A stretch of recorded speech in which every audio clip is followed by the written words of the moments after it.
5th? April 5th? Okay. Start again. Well, welcome everybody. Thanks for the update. It's now April 5th, 2018. Our first quantum navigation session for 2018.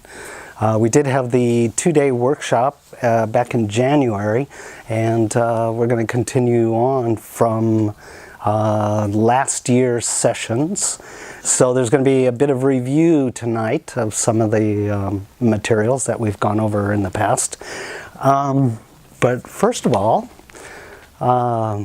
has anybody noticed any sensations, strange sensations in the body, in the mind, in the consciousness, in the feeling realm? Yes. All of the above? Yeah, all the above.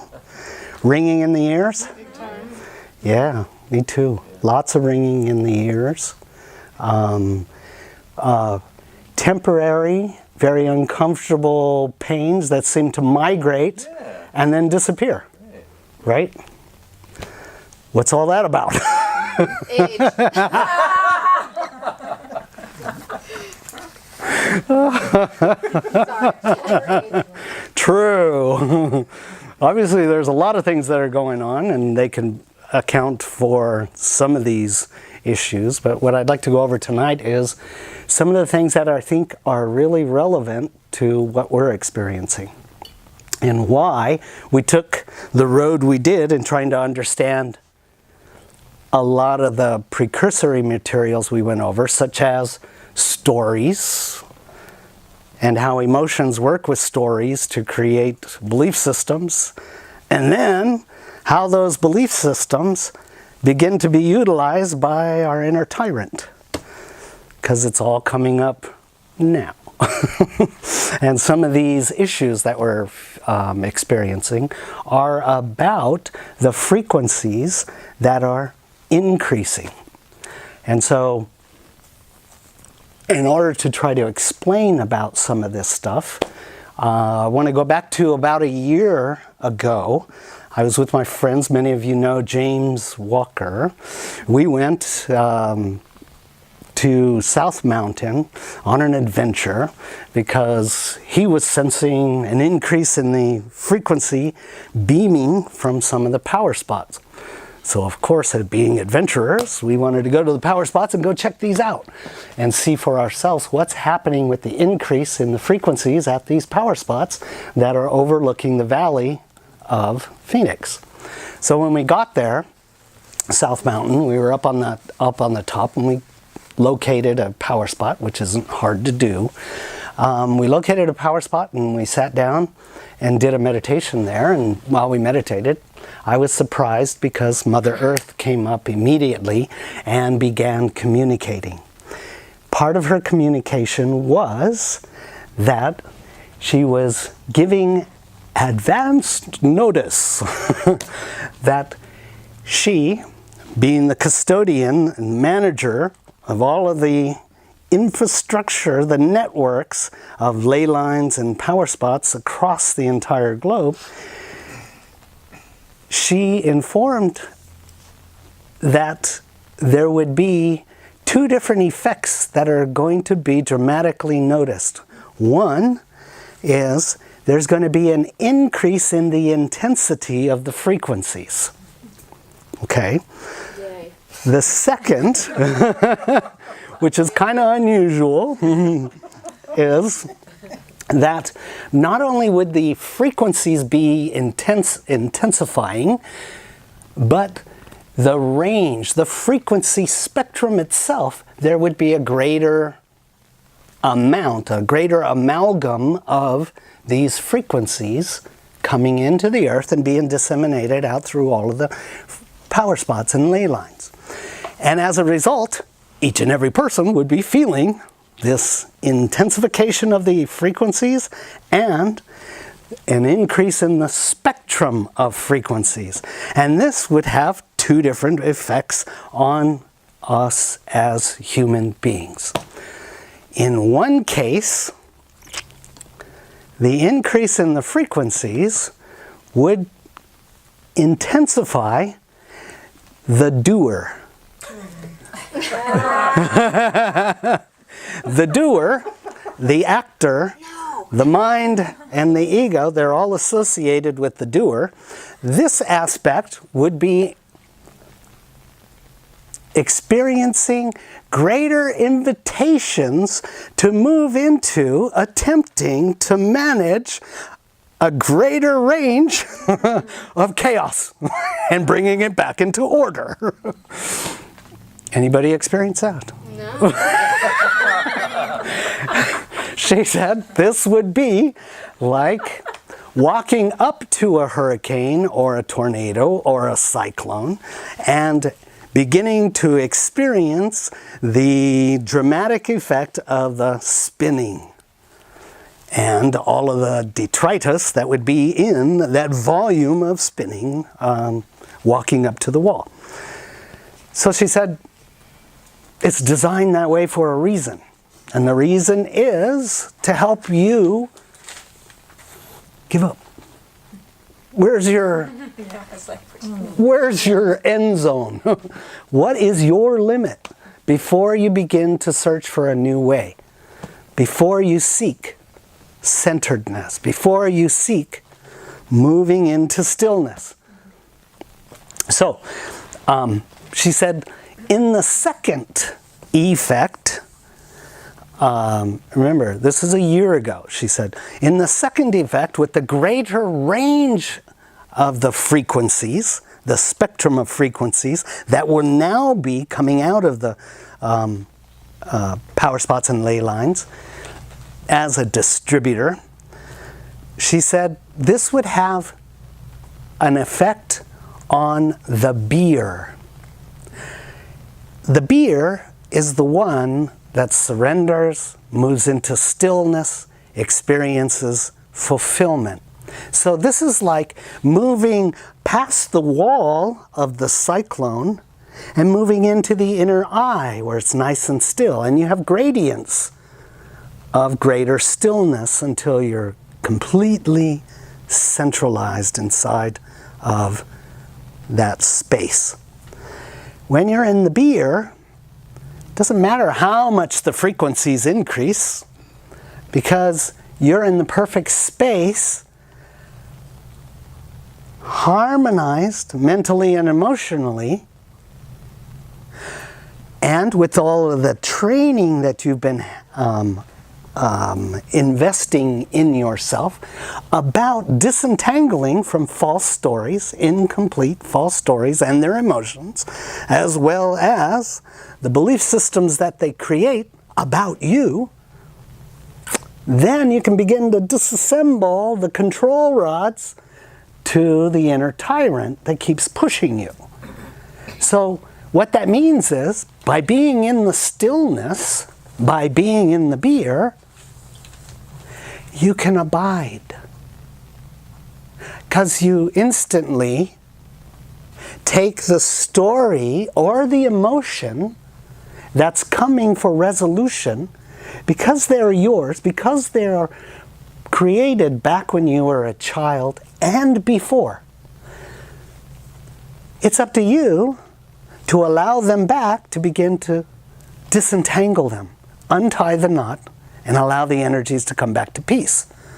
But you can only do that when you're balanced inside of the beer, which is being inside of the heart, not the mind.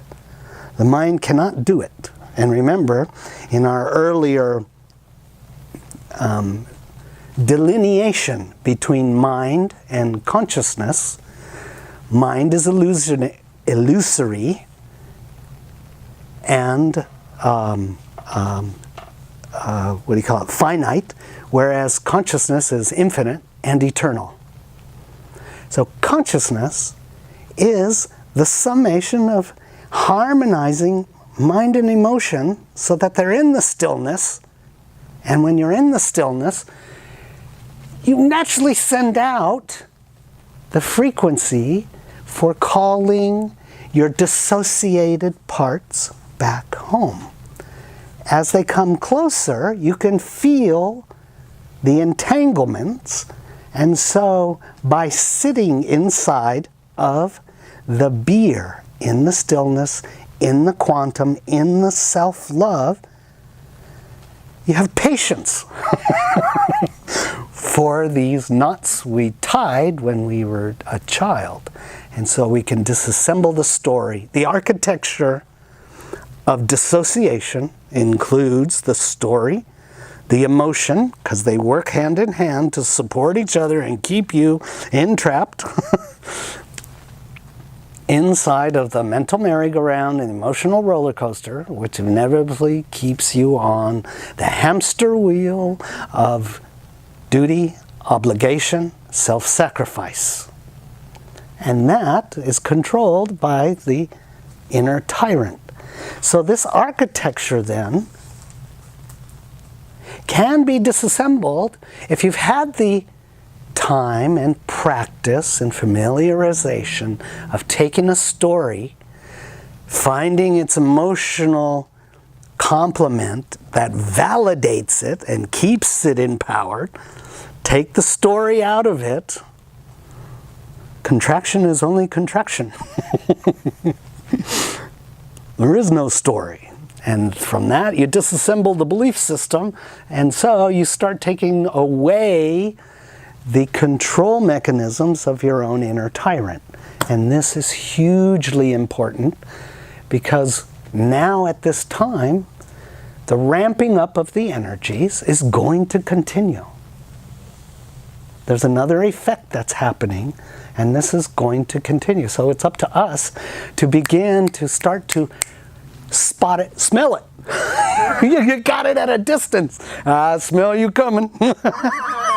Come here, little one. You just need some validating time and attention to disassemble the story and the emotion, and then the architecture of the belief system, and then you take out of the hand of the inner tyrant what it uses to keep you on that mental merry-go-round, emotional roller coaster, and the hamster wheel of duty, obligation, and self-sacrifice. Yes? Is that why, for me, I've been having like childhood memories come to Yes. me Yes. that I haven't thought about or remembered? They're all coming up now. You've got the framework, because you've been ardent about practicing this material. And so it's being brought up because you're ready to disentangle yourself from how it used to hold you captive to the false belief that you were unworthy or whatever. You name what we've listed so many times now. That Yes. is just so true. It's the not being worthy. Yes. Yeah. And we know there's 7 major roots. You could go 9, but there's 7 major roots, and they all come down from the original guiltiness, which is from our abandonment and betrayal, and our rage at being abandoned and betrayed.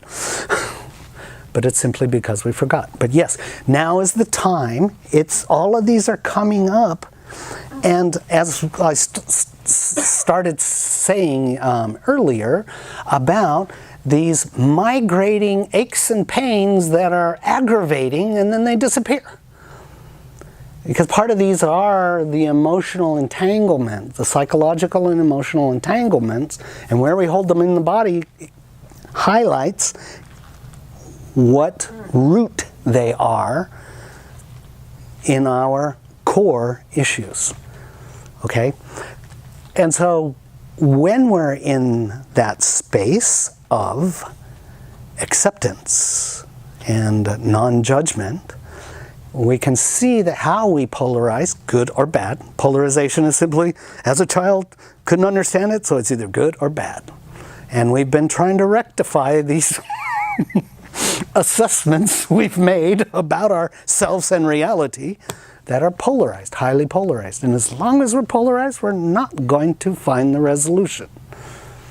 So, the place where we're at right now, and all the astrologics are designed to help flush from the deepest, darkest parts of our psyche and emotion out and disentangle these things. If we see it and don't run anymore, then we're actually re-inheriting, by making sovereign, your throne right here in the core of your heart. You're not running from what you feel.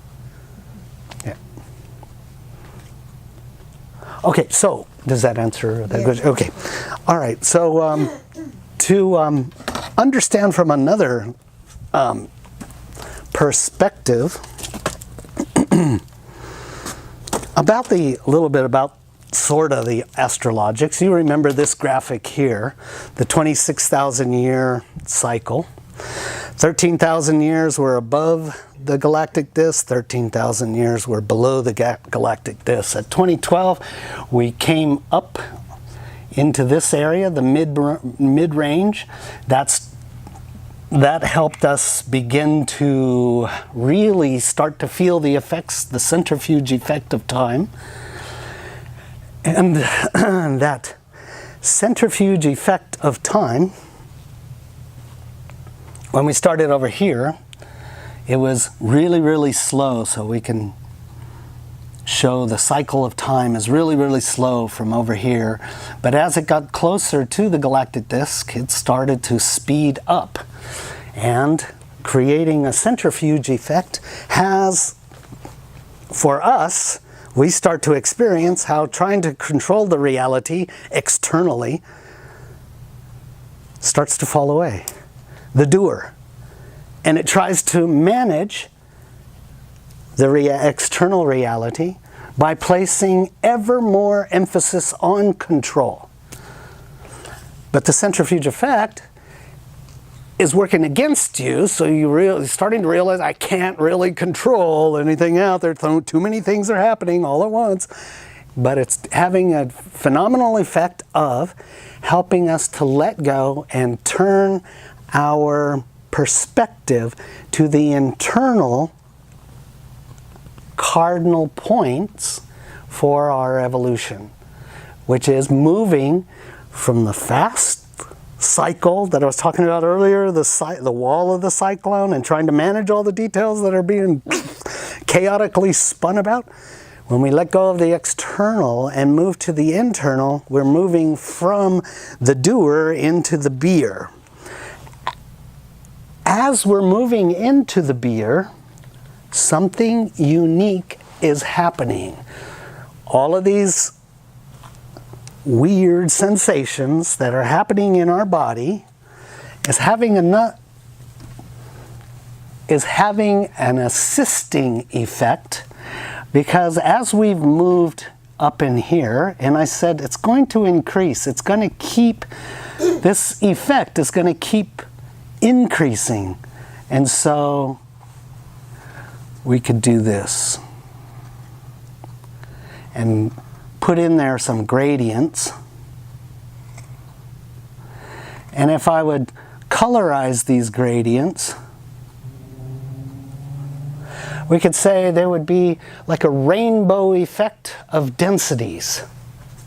So this is really cute and clever what's happening, because down on this side, we went through the opposite effect, which is we were spinning really, really fast, and time slowed down. However, when time slowed down, it started separating, creating more time and space between objects in the reality. You were experiencing more separation from what once was immediate in your feeling body, mental body, and physical body. And that can be illustrated by an old friend. You still good in there?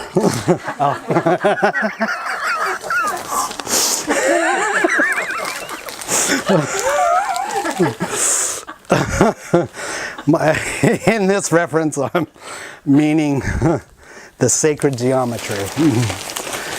Sacred geometry, an old friend of mine, and all of us,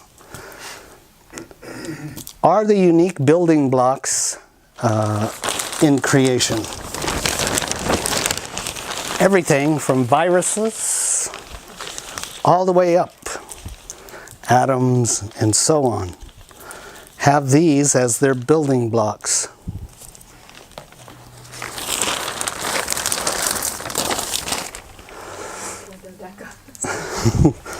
There's a story behind this. Lead to a belief system. Yeah. Yes. One that's rather true.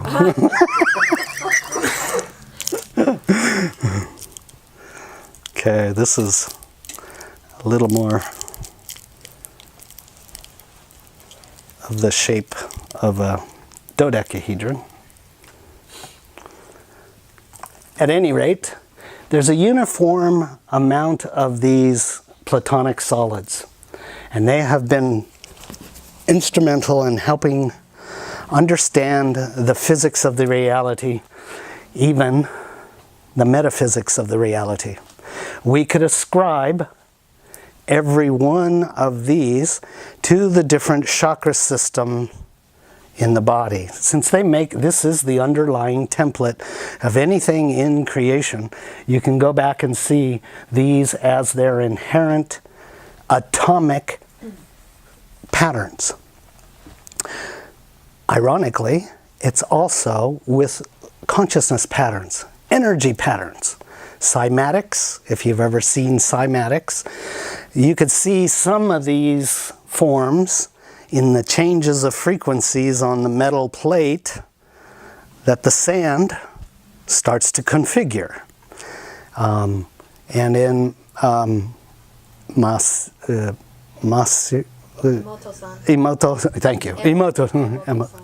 Emoto-san. With water, the same thing. With prayer, the same thing. Anyway, it goes to fit that even our chakra system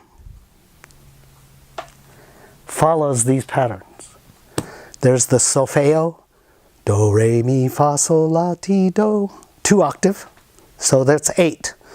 Now, many of us have done research on chakras, and you have inevitably come across 3 chakra system, 4 chakra system, 5, 7, 9, 8, 9, 12, and so on.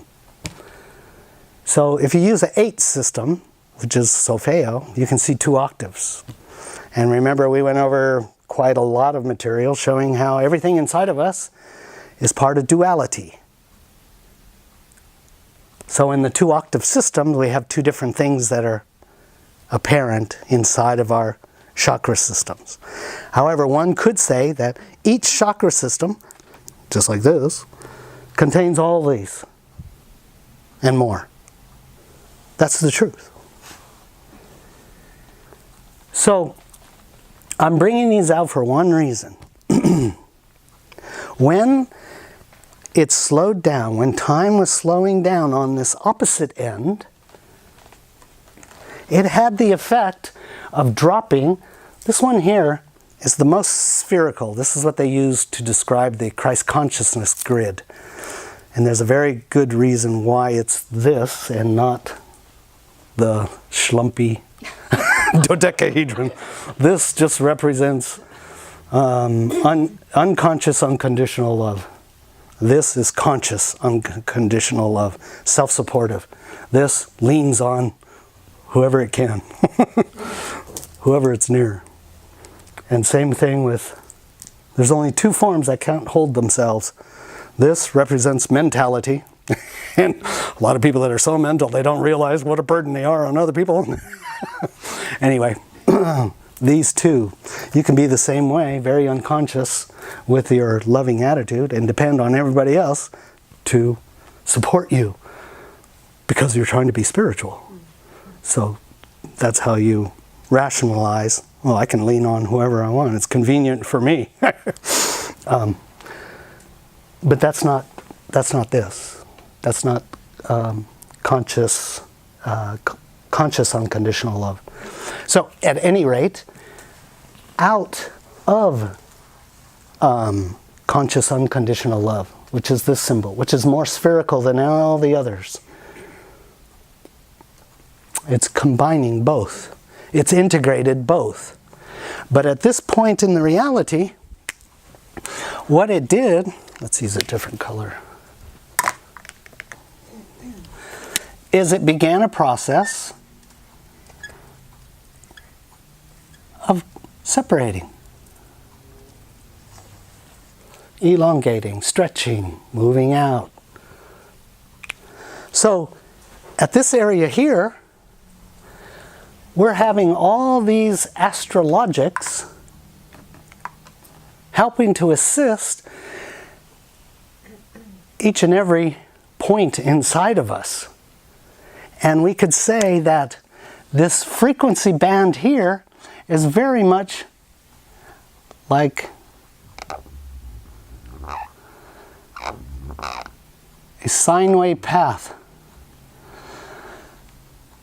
But we have the duality, so we have this. And so our DNA itself is being enhanced every moment that we spend inside of the doer. Inside of the doer, you're totally let go, right? You feel everything. You're complete. Excuse me. Did I say doer? Beer. And not beer. Beer. The beer. Inside of the beer, beer sounds good. Inside of the beer, you're using the integration of consciousness and love, your emotional body, they're integrating. And when you're in that state, you're fully in that quantum. So whatever comes up, you have at any given moment when you're inside of the quantum and you're inside of the beer, stories may come up. And because you're in that place, you resolve them, just like that. It flows through you. You no longer, because of the training that you've had then, you no longer beat yourself when the emotion or the story comes up. Because you've chipped away at the belief system. Wait a minute, you started questioning these stories and their emotions. Stories and emotions work together to keep the illusion and the drama going. The karma keeps going when you keep pushing it with the belief in the story and the emotion. So if you've disentangled the story and the emotion, and that's, I'm saying that as if it's, oh yeah, just do that. But sometimes facing the emotion is about standing in the middle of the crucible. Hot, you feel the fear, the pain, the shame, the guilt, all of these things. But you're not running from it.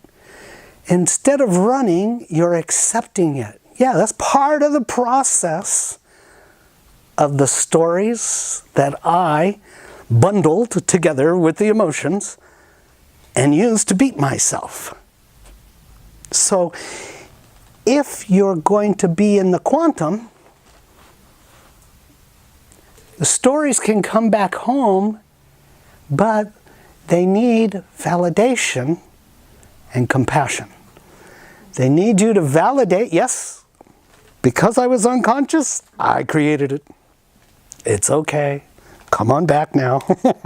We're ready to integrate. So when we're in that state, so much can be brought back to us without us tying a fridge has a cat o' nine tails that's going to be whipping you. No, you're seeing through it. The only one that will beat you is your own inner tyrant, which is you being unconscious to the story and the emotion. Okay? So, as the frequencies are increasing and we're allowing the being state, so much can be passed through us, cleansing out what exists as resistance to awakening and integrating between these forms or these chakras. So as we're moving up in this frequency, this is literally affecting the DNA. Our stories are part of the instrument of entanglement that had us descend into matter. So of course it's in our DNA. But when you entangle it, like I gave you the example of the Waterloo moment, the moment when I went back inside of my worst trauma and abuse and accepted it and allowed all the emotions that I created from that entanglement to come back to be disentangled. My dad disappeared, my mom disappeared, my brother disappeared, and the house disappeared. The reality disappeared because there's no more entanglement left, right? So that's what we're facing by going back to the stories and allowing them to open back up as we're experiencing greater frequency. Now, one thing, I don't know, I tried to explain this to a couple of people and they were like, what are you talking about? Have you noticed the energy has increased to the point where it feels like steel? Light has begun amalgamating so much more frequency and intensity that it's almost like ding, you run up against a bell, ding, and you feel it here and here. And when you're in the doer, then that frequency kind of gives you a headache. But when you're in the beer, you're like, oh, I feel so supported. I feel so loved by myself and creation. The light is becoming more self-supportive because it's amalgamating greater frequency range, just like Mother Earth said a year ago.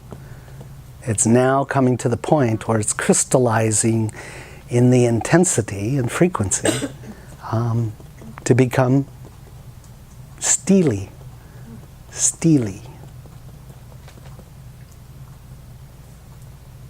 Yes? Having an experience, because last year was my facing the doer big time and surrendering to the non-plan. Love it. And what I'm experiencing now, I still have enough of that doer in me that I notice that I walk fast and with kind of purposeful walking.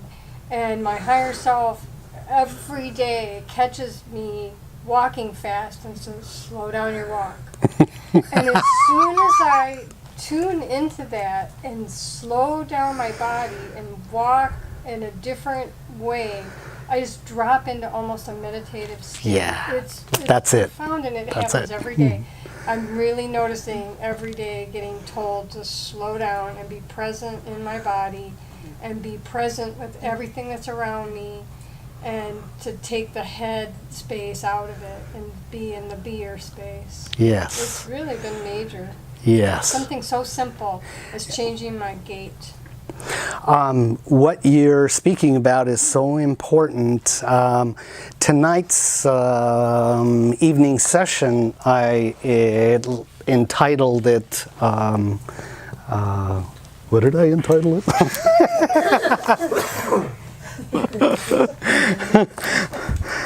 The body is an instrument of integration and what is needed presently. So what you're talking about is so important because in our those of you who have been through the workshop, the 2-day workshop, Intro to Quantum Navigation, we go over some of the Taoist principles. And one of the things that the Taoist told us, shared with us, is the only place for integration in the entire universe is right here in your own body. And so it is critical, especially now, to employ the body, give it what it needs so it can help you to integrate these other frequencies and the balance that's necessary, integrating with nature. So,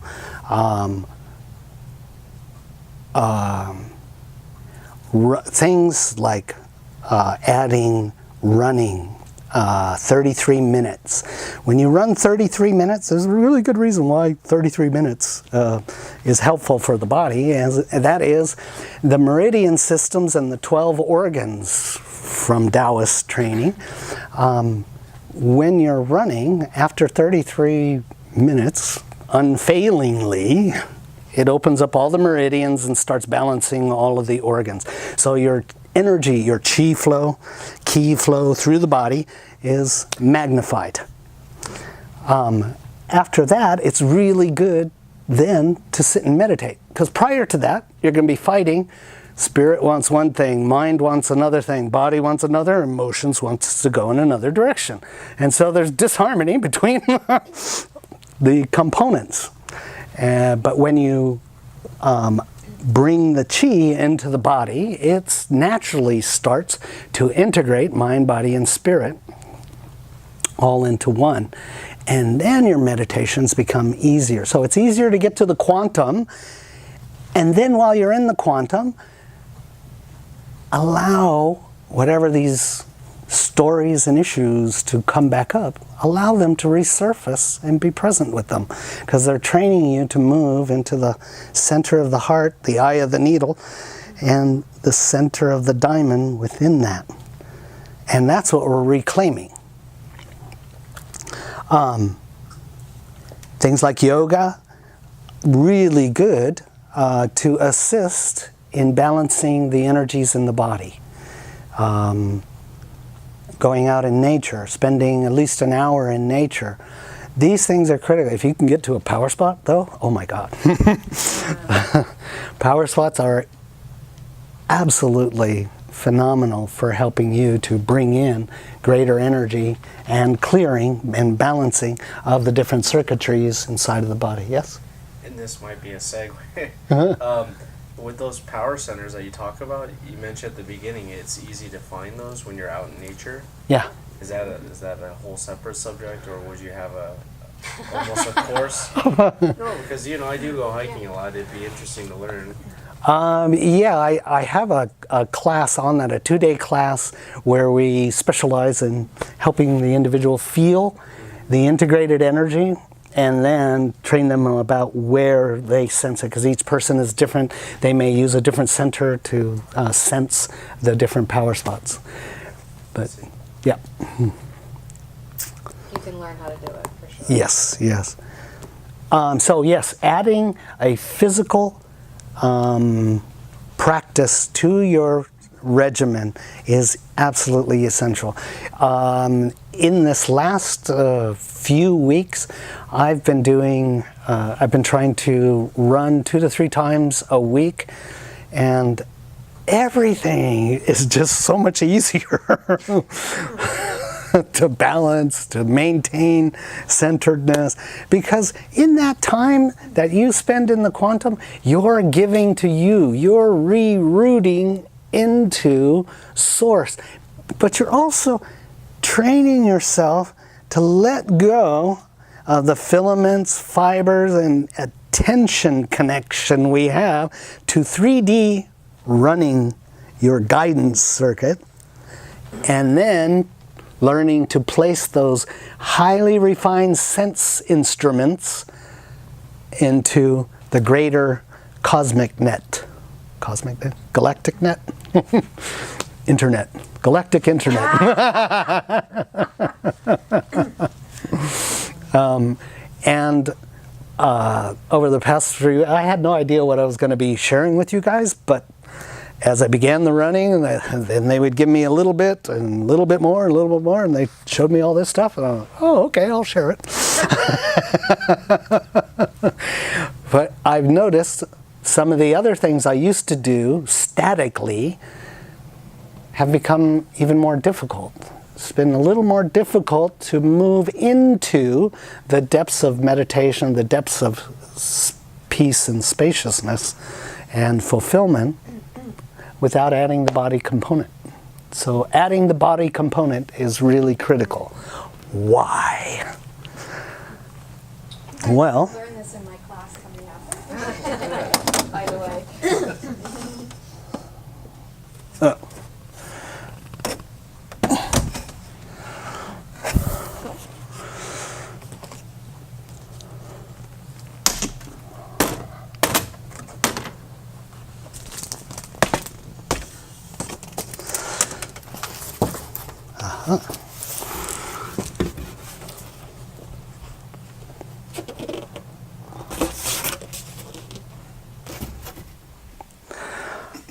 You remember this drawing of the human being meditating and how that's connected to the emotional body and the mental body, and how as a child these were both balanced and open and functioning, except we didn't have much experience, so this wasn't real helpful.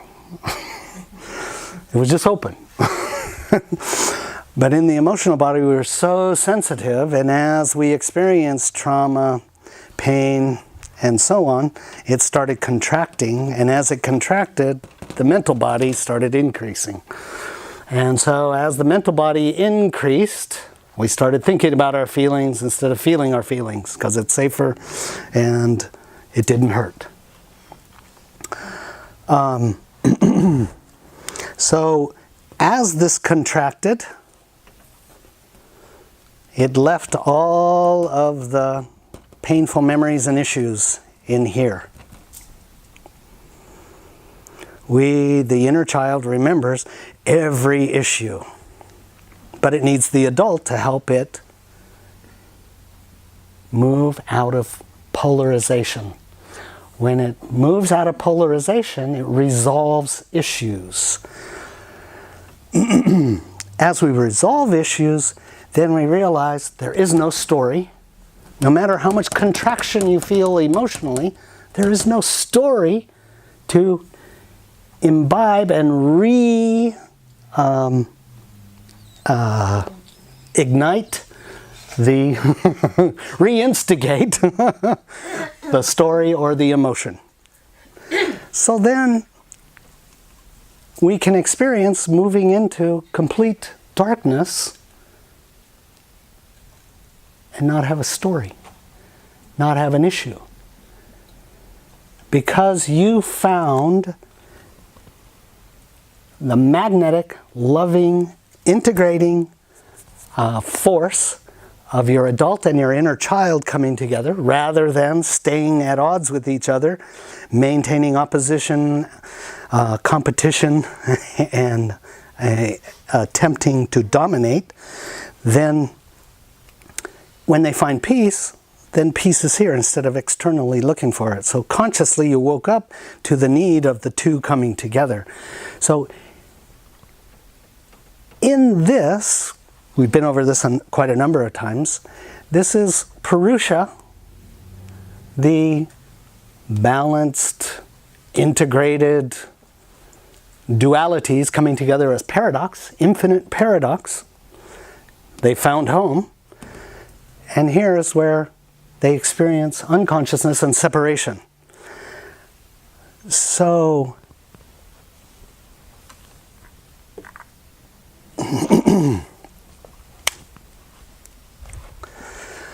when we went unconscious,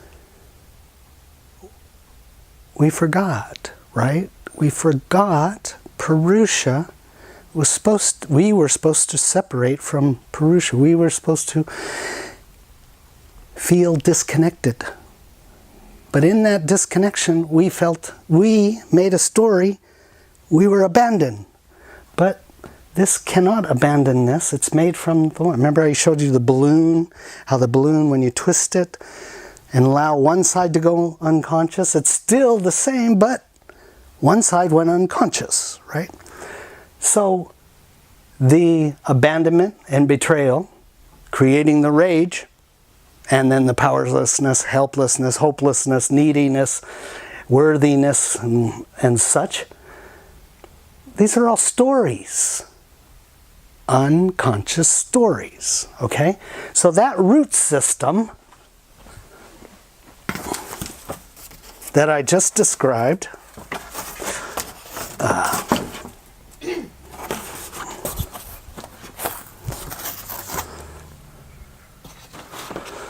there's the roots from the original abandonment and betrayal, resulting in guiltiness, and there's the roots.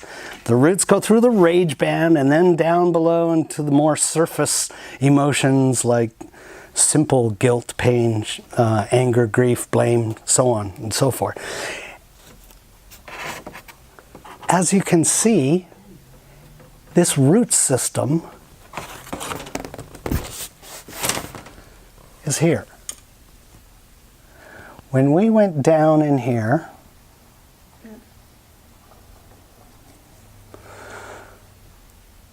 we didn't go down into absolute deep unconscious, deep darkness. This could be called Black Lilith down here.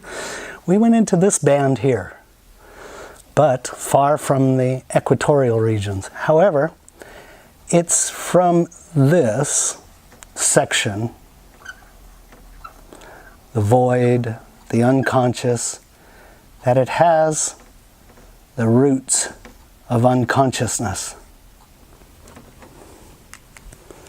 So, part of our emotional body, as the frequencies are increasing, like I showed in the other graphic, we're moving up in frequency to the top of the band. Our geometries are starting to come back together inside of one. This is going inside of this, inside of this, inside of the cube, inside of the icosahedron, inside of the dodecahedron, stellated icosa and stellated dodeca. They're all moving back up into the one. They're integrating.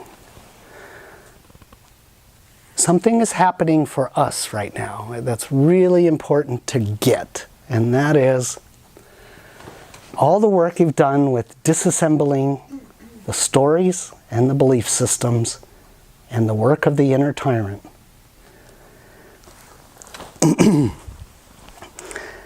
is learning to acknowledge and abide in this aspect of you. In the past, we believed every one of these roots, and every one of these roots reinforced the fact of how bad we were, how worthless, how helpless, and we couldn't change it. No matter how much we did that was penance-like, no matter how much self-work you did, it cannot change this unless you change the way you look at it.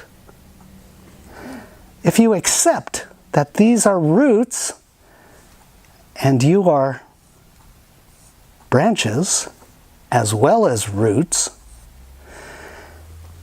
by working through the false beliefs in the stories and the emotions, the belief systems and the inner tyrant, then all of a sudden you're making a transition, like I was saying before. You're taking your refined sense elements. We've been pre-contextualized and habitualized to hold on and grip every negative thing about ourselves. And what I've been trying to share is, yeah, you can't fix it. Because we all have it.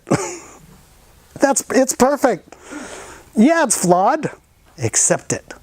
And when you accept it, you let go, and this automatically begins to happen. So what I'm referring here is inside of the moments when you're doing your practice and balancing with nature and with physical activity, but also in the meditation and your consciousness work, you're starting to work with seeing, yeah, I am my roots, but my roots are not me. And remember that from the Taoist training that I stated in the very first day of the 2-day workshop. My thoughts are not me, but they are mine. My emotions are not me, but they are mine. My body is not me, but it is mine. When you can go beyond the mind, beyond the body, beyond the emotion, there you'll find the true self. Same thing. You already are this. But you're contextualized, pre-contextualized, and habituated in holding on to the roots of unconsciousness, and it keeps spinning you down, down, down, trying to fix what is impossible to fix. It can only be accepted. And in acceptance, in consciousness, because of your experience, your wealth of experience, you know what happens when you do unconscious things. There's repercussions that are uncomfortable. So we just don't do that. So there's no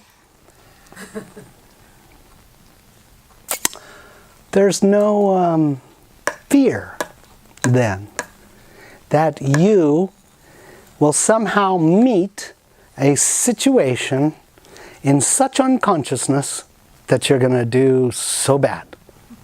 Not anymore. You've experienced too much. You're awakened too much to allow yourself to head down a path of unconsciousness. So now it's time to refine, because we've been looking down on ourselves and the landscape. There's only down to go.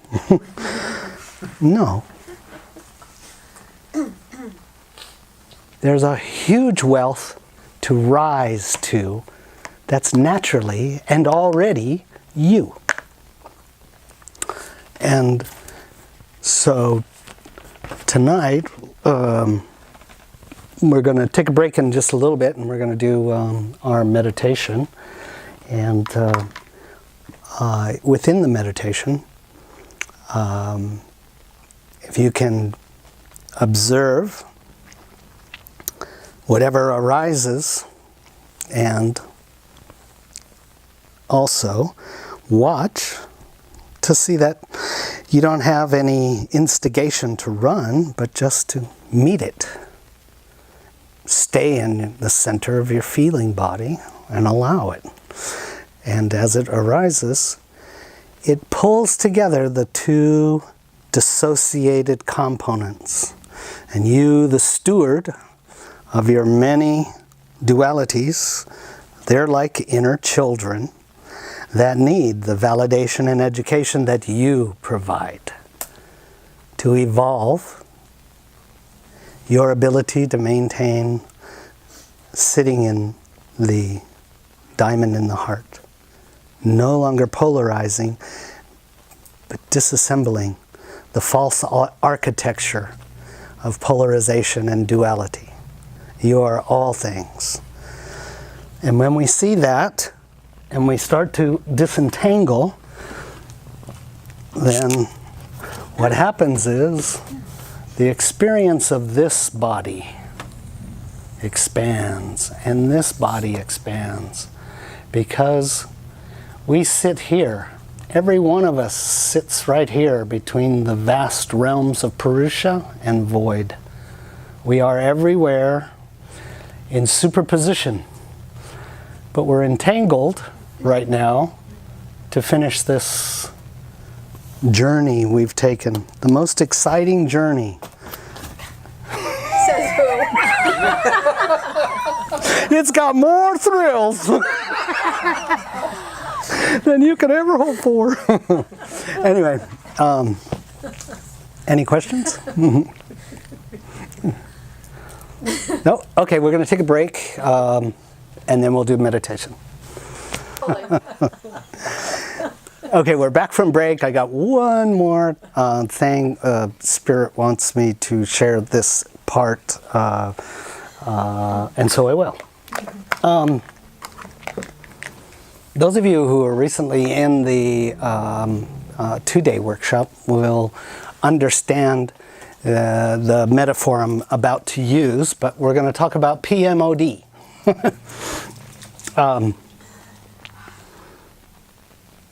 And some of the characteristics that the tyrant, how do you recognize the tyrant, right?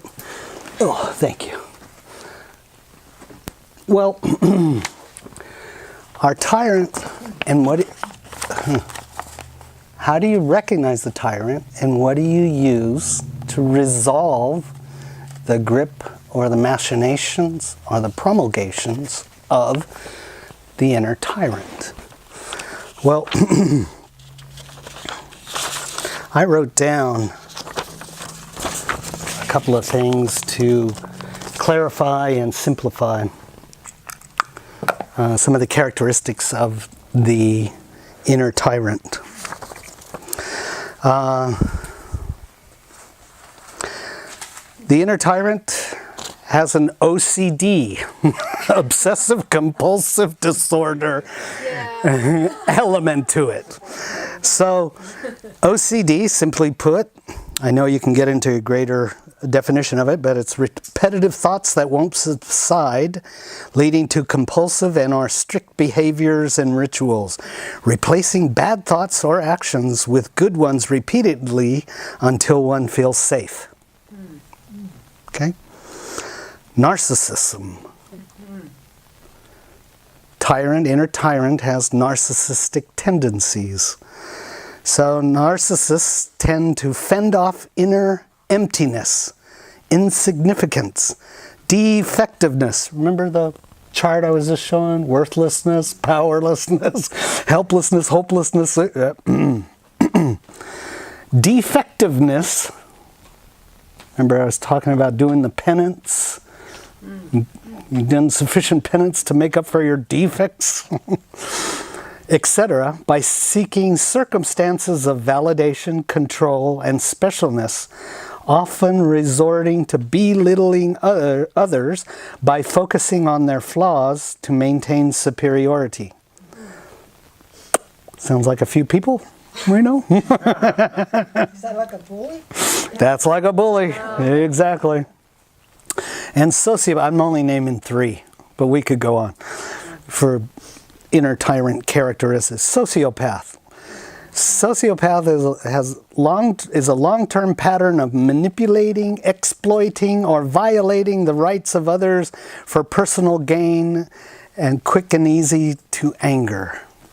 Anybody experience that?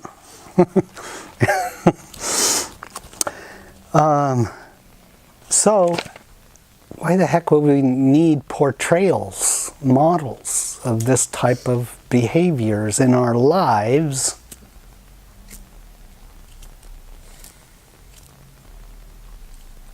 I don't know. We're waiting. Complicates a Why lot would of we? stuff. Why would we? No. Power. Well, yes. When we start to see these patterns and stuff, we start to, as I was talking about earlier, we've conditioned ourselves to the point where we don't want this kind of behavior employed upon us, and so we treat each other kind of like the golden rule. We treat each other with a little higher consciousness and respect to the equality in all of our boundaries and behaviors with each other, right? So these portrayals are really good because they help us awaken. Real woke, real soon. Yeah. Now let's listen to the PMOD. Okay. PMOD is I labeled this as such because I came across some sociopaths, but and I've noted their behavior and my behavior.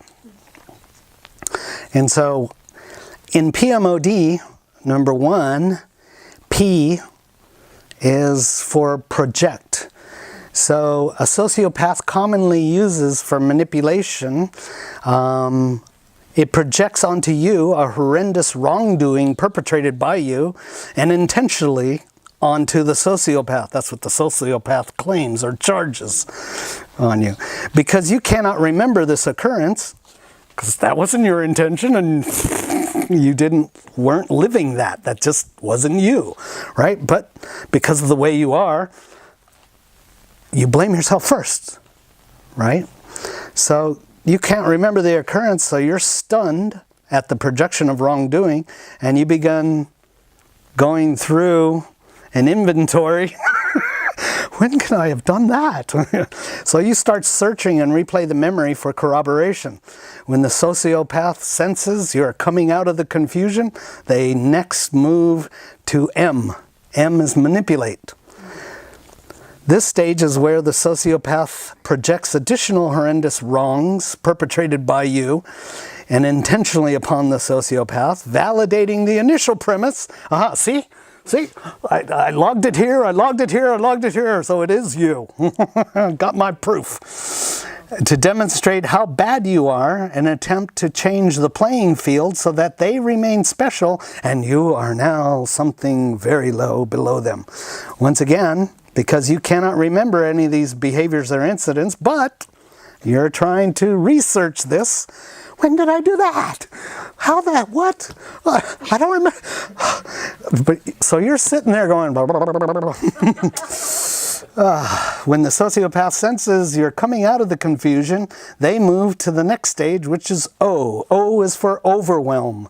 In this stage, the socio projects a full list of detailed accounts of perpetrated wrongs and a timeline of how long these bad behaviors have gone on for.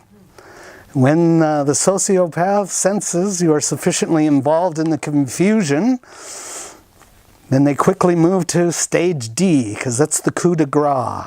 In stage D, which is dominate, in that stage, the sociopath takes full advantage of the belief they have that they've now proven their case on the spot, and you're too confused to offer any meaningful resolving responses.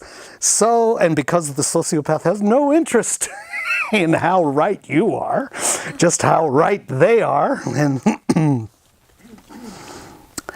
that they've already prejudged you, so the sociopath is now feeling free and justified to implement their own resolution and justice, irrespective of equality.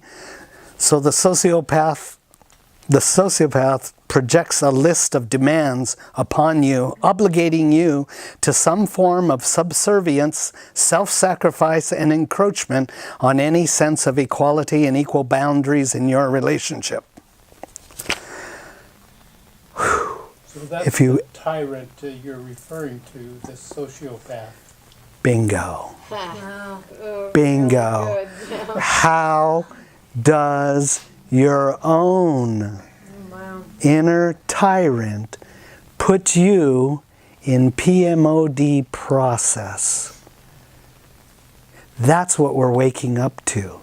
We cannot abide in peace, in love, in fulfillment if you have this tyrant inside you, unconsciously whipping and beating you, running you through gauntlet after gauntlet, and trying to force you back onto the hamster wheel of duty, obligation, self-sacrifice. When will you ever do enough to get off that hamster wheel? Bingo, Jim. The tyrant, our own inner tyrant, puts us in a constant PMOD status, and create we it outside in other people so we can see it. exactly. And then by seeing it, we don't judge it anymore. We accept it and empower ourselves so that we move out of the victim or rebellion or warrior into innocence. When you're in your innocence, the sociopath can run the parade any way he wants with however many monkeys. And you can say, sorry, not my circus, not my monkeys. And you unleash yourself out of the hamster wheel and the PMOD, or the mental merry-go-round emotional roller coaster, because we always get caught by a sociopath. This is a real good test on our own self-sovereignty. You're not obligated to change them. And that's what I wanted to share about this. So, to put it in perspective then,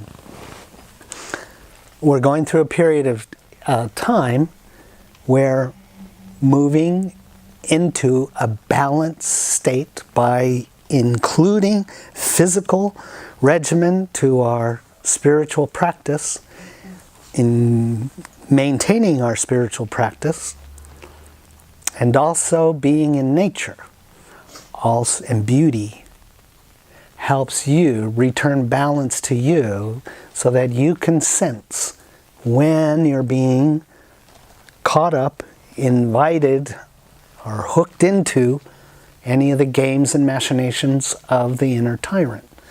And to do this, you need your inner child. The inner child is the first one that alerts you and flags you to the machinations, the tricks of the inner tyrant, because it'll use every seductive means possible to get you back in under control on the hamster wheel, the mental merry-go-round, and the emotional roller coaster. But the child is the one that's going to go, And then it's supported by the female. Remember the duality, the masculine and the feminine?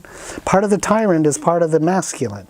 So the female really helps support the inner child, and the inner child and the female part of us working in balance brings out our authentic, organic, primal, indigenous spirit versus the over-controlling attempts by the cultured part of our spirit to live under rules, obligations, political correctness, and so on.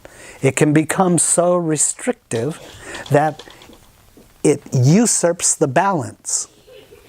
So the female, the inner child, then also helps the higher self and lower self come into balance and peace and harmony with each other so that they can both exist simultaneously, and you could fluidly move between one and the other. So that's what I wanted to share tonight. Thank you.